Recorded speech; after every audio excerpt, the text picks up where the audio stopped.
Bienvenue sur Top Invest, la chaîne des top d'investissement. Ici, on parle essentiellement d'entreprises de qualité. Avons-nous une opportunité d'investissement sur Altaria? C'est la question à laquelle on va essayer de répondre en se basant sur l'état financier de la compagnie. Je rappelle que ceci représente uniquement mon point de vue et non un conseil d'investissement. Et comme d'habitude, je me réserve le droit de me tromper. C'est une demande spéciale d'un abonné Top Premium. Je rappelle que le lien vers le service Top Premium est dans la description de la vidéo ainsi que la Top Newsletter qui est gratuite. Alors, on en a déjà parlé il y a plusieurs mois ici. Donc, c'est une foncière et un promoteur immobilier. Donc, c'est deux entités en une ici. Donc, ce qui peut complexifier l'analyse de cette compagnie ici. Sur la dernière vidéo, on était aux alentours de 130 € ici. Et voilà, j'avais pris à peu près, j'avais normalisé les net income. OK, on avait surtout pris les net income les plus hauts, ceux qu'on a connus à peu près depuis, je pense, aux alentours ici de 2017 par là, de 2017 à aujourd'hui.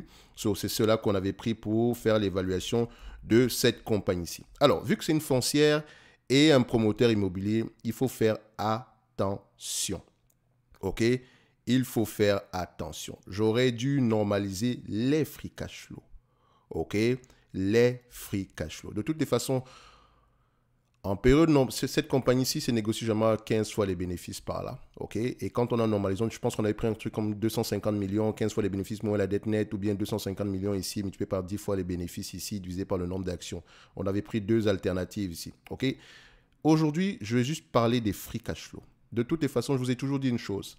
Quand on fait une analyse quantitative, c'est une mise en bouche, d'accord? C'est-à-dire que quand je vais lire les rapports financiers, il va falloir que j'aille confirmer l'information derrière tous les chiffres que j'ai eu à prendre dans mon analyse quantitative, ok? C'est pour ça que je n'appelle jamais ça une analyse fondamentale. Sauf si j'ai vraiment pris la peine de mon côté de lire les rapports financiers, dont certaines fois je le fais ici, je mets généralement note d'analyse, ok? On va le dire comme ça. Donc, sur Altaria, on aurait pu se rendre compte qu'il faut plutôt prendre les free cash flow. Parce que les foncières, en fait, le problème avec les foncières européennes, c'est qu'elles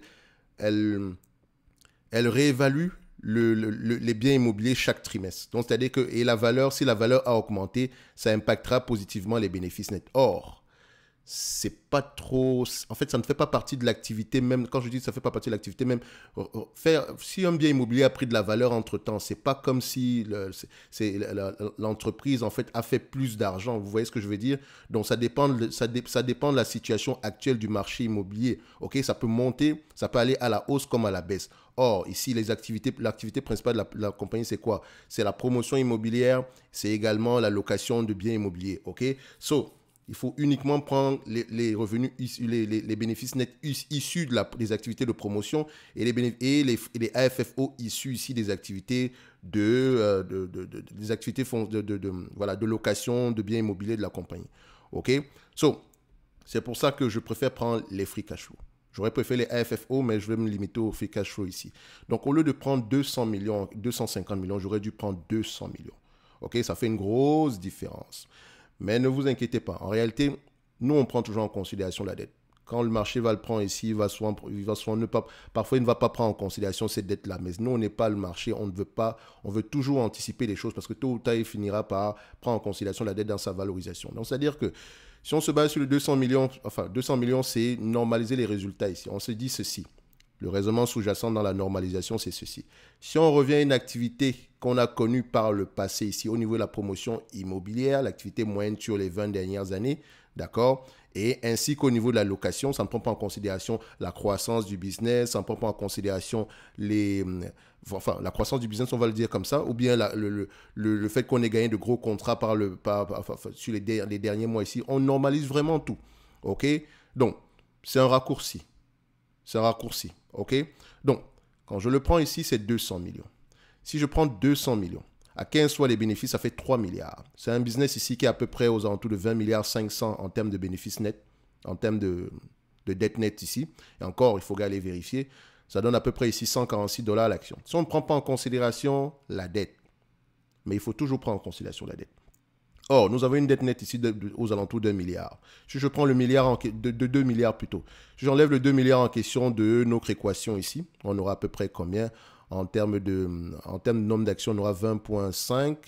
On aura à peu près aux alentours ici de 48 millions. 48 € l'action. Ok, donc en prenant en considération la dette, on sera aux alentours de 48 € l'action.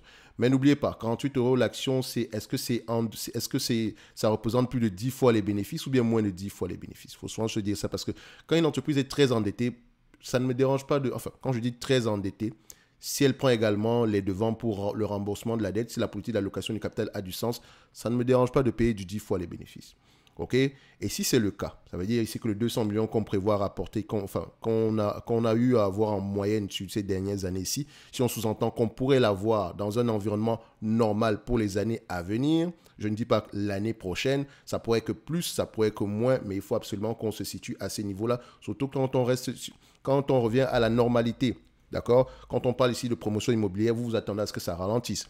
Quand on parle également ici de location de biens immobiliers, il faut savoir quel type de location on a. Est-ce qu'on loue de l'immobilier? Est-ce que c'est l'immobilier commercial? Est-ce que ce sont des immobiliers résidentiels? Ce genre de choses-là. OK? Donc, il y a d'autres questions qu'on doit aller poser dans les rapports financiers, au-delà même d'aller regarder la maturité de la dette, le taux d'intérêt derrière, ainsi que le type de contrat qu'on signe ici au niveau des biens immobiliers, le taux d'occupation, il y a beaucoup d'autres éléments. On ne va pas revenir dessus. Donc 200 millions ici, à 10 fois les bénéfices, d'accord, ça donne à peu près 2 milliards. Divisé par le nombre d'actions, 20,5, ça nous donne ici à peu près aux alentours de 97,5, soit à peu près ce qu'on a présentement.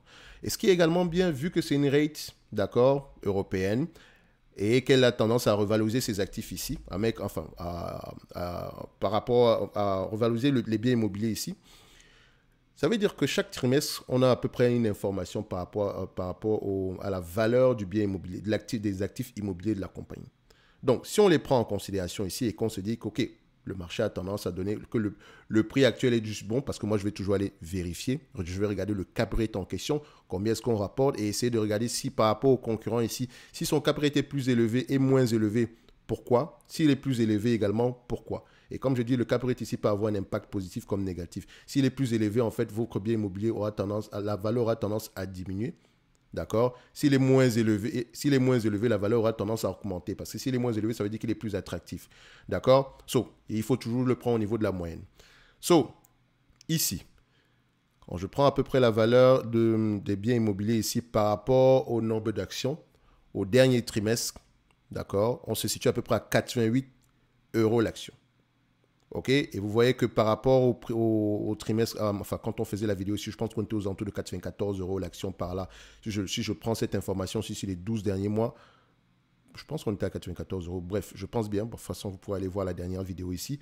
Ce qui veut dire qu'en date d'aujourd'hui, si on l'achète à la valeur de ses actifs nets, on me doit payer aux alentours de 88 €. Et vous remarquez que ça a tendance à fluctuer. Est-ce que ça veut dire qu'ils ont vendu des actifs immobiliers? Peut-être pas. Ça veut juste dire ici peut-être que le cap rate a augmenté. Donc, il faut également faire attention à cette métrique-ci. C'est pour ça que vous aurez la partie qui prend en considération ici les bénéfices issus de la promotion immobilière en moyenne et les bénéfices issus ici de la location. OK? Vous normalisez et vous prenez la valeur actuelle. Si je prends ça à 10 fois les bénéfices, ça me donne 97 €. Si je prends ça à 15 fois les bénéfices, sans prendre en considération la dette nette, je serai à près de 150 € par là. D'accord? Donc, 97 quand je prends en considération 10 fois les bénéfices. 150 quand je prends en considération, quand je ne prends pas en considération la dette à 15 fois les bénéfices. OK? Et 48 quand je prends en considération 15 fois les bénéfices moins la dette. OK? Je le fais de tête comme ça. Alors, si je ne sais pas combien est-ce que je devrais payer ici, parce qu'il y a 3 chiffres différents ici, d'accord? Je peux juste prendre ici 33% ici de la valeur à 10 fois les bénéfices, 33% ici de la valeur comment on appelle ça, à 15 fois les bénéfices, sans prendre en considération la dette, et 33% de la valeur à 15 fois les bénéfices en prenant en considération la dette. Donc, je divise ça par 3. Quand je dis 33%, 33 fois 3, ça va donner 99 et poussière. Donc, voilà, je divise ça par 3. On équilibre. Ça donne ici aux alentours de 98, donc une centaine d'euros par là. D'accord? Donc, c'est un gros raccourci, certes, mais posez-vous la question derrière. Est-ce que cette compagnie ici que j'achète aujourd'hui à 98 €, OK, elle a 20,5 millions d'actions. Admettons même que c'est 100 €. D'accord? Elle a 20,5 millions d'actions. Ça donne ici aux alentours de... Ça donne ici aux alentours ici de... Comment on appelle ça? Ça donne 20 milliards... Non, 2 milliards 50, excuse-moi. 2 milliards 50. Dans ce 2 milliards 50 là, l'entreprise peut produire combien? C'est la question qu'il faut également se poser. On voit ici qu'on peut, quand tout va bien, on peut sortir 200 millions. Quand tout va bien. 200 millions par rapport au prix que je paye, ça représente à peu près un rendement de 9,75%. Évidemment, 9,75%, c'est assez élevé comme rendement. si l'entreprise m'appartenait, qu'elle me reversait la totalité des bénéfices nets, voilà ce que j'aurais peut-être pu obtenir. OK? C'est très élevé, mais il faut également prendre en considération le fait qu'il y ait un tout petit peu de dette ici. Quand je dis un tout petit peu de dette ici, ce qui veut dire que la valeur sera impactée positivement si on rembourse la dette. D'accord? Si la dette est de moins en moins élevée. Quand je vais investir sur cette compagnie, si je dois poser la question par rapport à la dette, elle verse également un dividende en date d'aujourd'hui de l'ordre de 10,87%. Quand je faisais la vidéo, on était à 7%, mais je pense qu'on est aux alentours ici d'une dépense moyenne aux alentours de 190 millions par là. Comment est-ce qu'on le fait ici? On le fait 1,870 multiplié par 0,1087, 10,87. Ça donne à peu près 203 millions. J'ai pris 200 millions en moyenne, n'est-ce pas? Ça veut dire que le dividende qu'on paye ici aujourd'hui, c'est plus élevé que la moyenne. Je serais à l'aise maintenant, je serais plus à l'aise si l'entreprise me payait à peu près 100 millions de dividendes. Donc, c'est-à-dire que 5% ici de rendement, ça ne me dérangerait pas. Parce que je vous ai dit sur la dernière vidéo également qu'on pourrait le couper parce que je trouve que le niveau de dividende également est assez élevé ici. Pour la période actuelle, vu qu'elle gagne beaucoup d'argent, d'accord? Pour la période actuelle, ça ne dérange peut-être pas. Elle a les moyens de payer parce qu'elle gagne plus que 200 millions. Mais nous, on ne veut pas payer. Si elle gagne plus que 200 millions, tant mieux. Mais tôt ou tard, on finira par être au niveau des 200 millions quand même. OK? Même si les 3 dernières années, il faut le dire, elle a gagné bien plus d'argent que d'habitude, on peut faire se situer au niveau de la moyenne. OK? Une entreprise qui paye déjà plus de 80% ici de ce qu'elle gagne en dividende, il faut faire très attention. Même avec le 300 millions en question ici, on ne devrait pas payer plus de 240 millions ici en dividendes. Dans tous les cas de figure, c'est même très malaisant, surtout qu'il y a le niveau, quand on prend en considération le niveau d'endettement. Évidemment, on va dire ici, oui, mais le niveau d'endettement, il est à combien? 7,2. 7,2 et il pourrait continuer à augmenter en termes de ratio. Tout simplement parce que l'EBITDA diminue. Et l'EBITDA diminue pourquoi? Parce que la partie promotion immobilière ici peut avoir tendance à souffrir. D'où l'importance de connaître à peu près les cycles, de connaître à peu près ce qui se passe sur le secteur d'activité. OK? Donc, votre rôle, c'est d'essayer d'anticiper au maximum des choses et c'est d'essayer de comprendre au maximum les choses avant d'investir sur une compagnie comme Altaria. OK? Si j'ajuste mon évaluation ici aujourd'hui, on sera à une centaine d'euros. Idéalement, ce n'est pas très loin de la valeur des actifs ici. Et si on n'est pas loin de la valeur des actifs, si on prend également ce qu'une entreprise pourrait rapporter en termes de FFO ici, de AFFO ici, on est aux alentours de 200 millions. Quand je vais aller lire les rapports financiers, je vais séparer les activités de promotion immobilière et les activités ici de location. OK? Et je vais essayer de déterminer. La location rapporte combien? C'est plus stable. Et la promotion immobilière rapporte en moyenne combien? Ça, c'est moins stable, mais en période ici, enfin, on le dit ici, en période normale, on gagne de l'argent dessus. OK? Ça nous permet d'équilibrer les choses. La partie immobilière peut servir de coussin ici en période difficile. Donc, quand je vais essayer d'évaluer les actifs ici, je dois jouer sur les deux tableaux. C'est pour ça que je dis c'est un peu un jeu d'équilibriste. Donc, sur Altaria, c'est beau le dividende, etc. Mais quand on regarde derrière ici, c'est quelque chose. Moi, si je veux l'acheter, je serais plus à l'aise à ce qu'on coupe ce dividende-là. Et ça, depuis les 7%. OK? Alors, en termes de valorisation, s'il faut l'ajuster ici, on va le dire ici qu'on a une centaine d'euros. Ça serait correct, mais on va pas, enfin, c'est déjà assez correct, mais vous savez que ça inclut quoi la centaine d'euros? Qu'on mette l'action sur le remboursement de la dette, ok? Qu'on mette également ici, qu'on vérifie bien au niveau de la promotion immobilière où est-ce qu'on se situe au niveau du cycle, ok?